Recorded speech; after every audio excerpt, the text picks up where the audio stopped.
Chapter 21. Zach showed up at Harper's apartment well into the evening.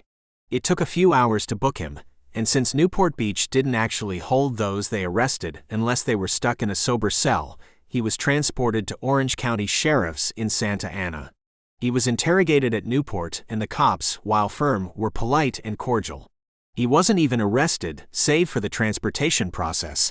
At County, he was booked, and once that was all over with, he was finally able to post bail, catch a cab, and get dropped off at the Ice Palace where he could pick up his car and meet with Serafina. "How did that go?" Harper asked, gently chewing on the tip of her thumbnail. She couldn't sit still while Zach was explaining everything, so she paced up and down the tiny living room that made up her apartment. Zach, much to Harper's disbelief, was completely calm about the entire situation. He sat on the couch, leaning forward with his elbows on his knees, his wrists hanging between his legs. He had that lazy smile on his lips, and the mischievous sparkle in his crystal blue eyes. She wanted to throttle him, to be honest. How could he be so calm? How could he be okay with all that went on, with everything that he had to go through? "It went as well as expected," he said with a shrug. He looked up at her and leaned back, resting his ankle on his knee. "She was pretty pissed at the whole thing, but not because of me, because of Brian and everything that went down."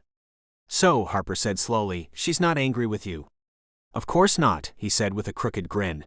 "I didn't tell her your history with Brian. I didn't think it was my place to say anything. But I did let her know he's been harassing you for a while, and I just lost it." Serafina was very supportive in every aspect. Harper glanced at the hockey player sharply. "What's that supposed to mean?" she asked, quirking her brow. "I'm not going to lie, Harp," Zach said, tracing circles on the inside of her wrist. It didn't even appear as though he was aware he was even doing it. "I told her about us. At least I told her how I feel about you." Harper felt her lips tug up, but she managed to suppress it. "For now." "And how is that?" she asked. He grinned down at her. "I told her I was crazy about you despite my best efforts," he said. "I told her that I loved you, and what we have is still early and new, but I'm going to see where it goes for as long as you'll have me." "Despite your best efforts?" Harper asked, perking her brow. "Who are you? Mr. Darcy?" Zach furrowed his brow at the reference but quickly brushed aside her concern. "Listen, Harp," he said, sounding like an expert who just knew things most people didn't. She contained a smirk, but couldn't keep the look of disbelief off of her face as she allowed him to explain his poor choice of words. "The whole love thing doesn't come easily for me. Especially after what happened in Toronto. The fact that I can admit that to you is a big deal." "Admit what?" she asked. "I don't ever remember you telling me you loved me. You've said you liked me and that you care about me, yes, but love never came up. And I would definitely remember it if it had." Zach gave her a look. "Of course I love you," he told her, as though it was the most obvious thing in the world. "You made it so easy to love you too. I'm normally guarded, is what I'm trying to say. I liked you. I liked having fun with you, but somehow, I fell in love hard and fast, much faster than I intended." Harper grinned but rolled her eyes. "You're so romantic," she teased but leaned forward and kissed him on the lips. "I'm glad you're okay. You have no idea how worried I was when I saw them take you.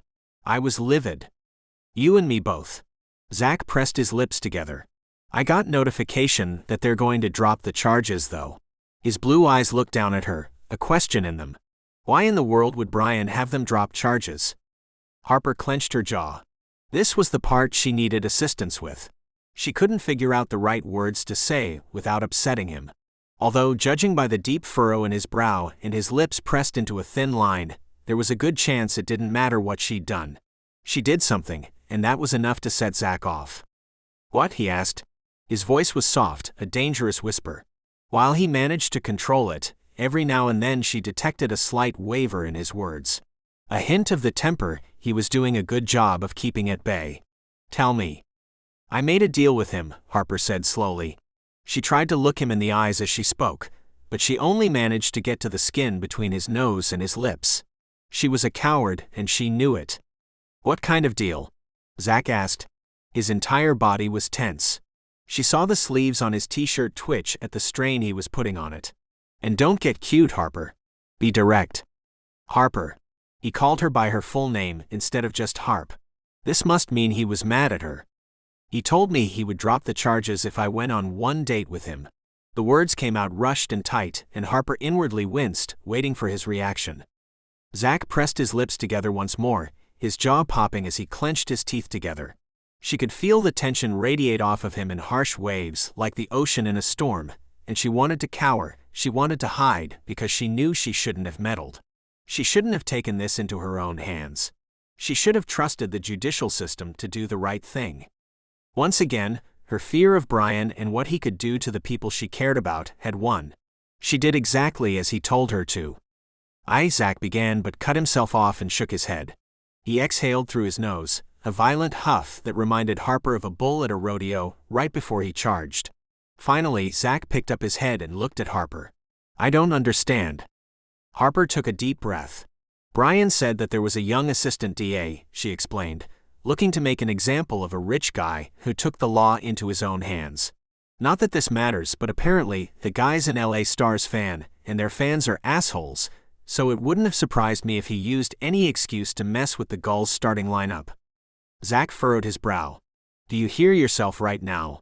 He asked, taking a step away from her. Some DA is going to lock me up for defending you just because I play for the Gulls. Do you believe everything Brian tells you? Obviously, or else you wouldn't have stayed with him for as long as you did. Harper felt like she was slapped, and even Zach looked regretful of his words. That wasn't, he started but shook his head. I know. Zach opened one eye, furrowing his brow. What? He asked, his tone flat. You're not mad. I'm hurt, Harper said slowly, quietly. People don't understand how impactful words can be, even when it's not their intention to say what they say. But I get that you're getting defensive right now because you don't want me going in the first place. Zach opened his mouth, shut it, then opened it again. I'm sorry, he said. I've just never dated a girl who had a reaction like yours before. You mean a reasonable one? She asked, quirking a brow. One where she didn't turn it around on me, he said. I'm right in how I'm feeling, but I made a stupid comment because I am upset that you're even put in this position. Most girls would have jumped on that comment and made me feel bad for my mistake, rather than admit that they're wrong. I'm not wrong, Harper told him. At least, I don't feel that way. I would have done anything to get you out of your situation. For the team. For you.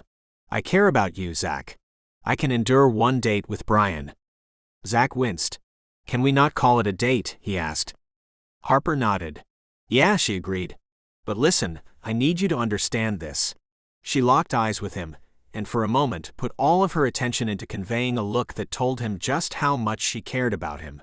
It was hard for her to find the right words, but at the very least, she hoped he could read what she so desperately wanted to say off of her face. Maybe I should have given his offer more consideration than I did. Maybe I shouldn't have jumped to the conclusion he wanted me to. But I would do anything for you, Zach. And I felt responsible for what happened. It's not your fault that you're wrapped up in this mess. I didn't want you to be punished for my mistakes. Zach furrowed his brow and squinted his eyes. What are you talking about, Harp? He asked. How is any of this your fault? Yeah, you dated an asshole. We've all dated people we regret. That's what makes us grow. We learn from our mistakes, and when we find the right person, our mistakes make us appreciate them even more. This isn't your fault. Do you understand me? Harper nodded, after a slight hesitation. It's just, she said, I know what you went through in Toronto. I don't want you to have to go through girl drama here. The situation in Toronto is nothing compared to what's going on here, Zach said. Just like you said you would do anything to protect me, I feel the same way about you. I don't like this, Harper. I don't like that you're doing this for me. He paused and looked away. But you have no idea what it means to me that you would do this. For me. Harper nodded, giving him a quick kiss on the lips. I'm sorry for what I said, he told her. You don't have to apologize, she said. I do, he told her. I'm being an asshole. I just don't want him to have the ability to manipulate you, using me. He breathed out a sigh through his nose. I guess I felt responsible for that, and I was mad that he used the situation to his advantage, and that you now have to go on this outing with him. It'll only last a couple of hours at the most, she promised him, locking her wrists behind his neck. And then it'll be over. Then we'll be free. We are free, he told her, pressing his brow up with insistence. No person can determine your freedom. Only you. You're free, Harper. Remember that. Harper's heart swelled and she nodded, pulling him into another kiss, her lipstick be damned.